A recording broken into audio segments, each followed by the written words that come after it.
সামনে আমাদের পবিত্র শবে বরাত।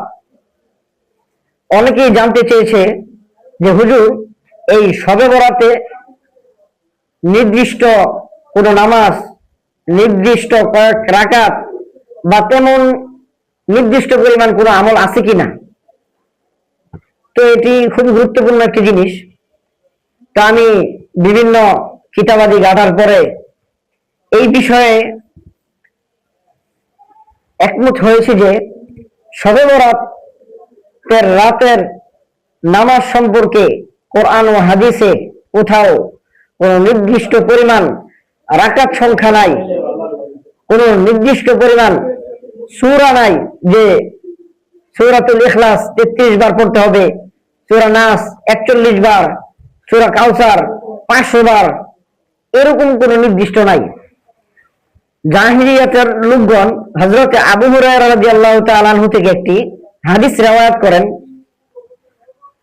উনি সেই হাদিসের মধ্যে বলেন, যদি লাইলাতুন নিসফি মিন শাবান অর্থাৎ শবে বরাতের রাতে যদি কোনো ব্যক্তি 12 রাকাত নামাজ আদায় করে এবং প্রত্যেক রাকাতে 30 বার করে সূরাতুল ইখলাস কুল হুয়াল্লাহু আহাদ পাঠ করে, তাহলে ওই ব্যক্তি সালাম ফেরানোর আগেই জান্নাতে তার অবস্থান দেখতে পারবে এবং ওই ব্যক্তি তার পরিবারের মধ্য থেকে যাদের জন্য জাহান্নাম অবধারিত এমন 10 জনকে সুপারিশ করে জান্নাতে নিয়ে যেতে পারবে। এমন একটি হাদিস আপনারা বাজারের মধ্যে পাওয়া যায়, বিভিন্ন বই পুস্তকে এর মধ্যে পাবেন না, মুকসিদুল মুমিনাত, পরে বিভিন্ন বই ম্যাগাজিন, এগুলোর মধ্যে আপনারা এই আমলগুলা পাবেন। 100 রাকাত পড়লে এই সওয়াব, 200 রাকাত পড়লে কবুল হজের সওয়াব। এগুলো হচ্ছে সব বানোয়াট হাদিস, জাল হাদিস।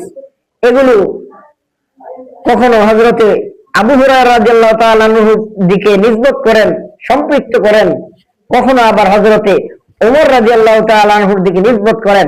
আসলে এরকম কোন নামাজ বলতে কোরআন হাদিসের মধ্যে নাই যে আমাকে 50 রাকাত পড়তে হবে, 300 বার সূরাতুল ইখলাস, 300 বার সূরাতুন নাস, এগুলো পড়তে হবে। আসলে এগুলো থেকে আমাদেরকে বের হতে হবে, আমাদেরকে এগুলো জানতে হবে, আমাদের ফ্যামিলিদেরকে এগুলো জানাতে হবে।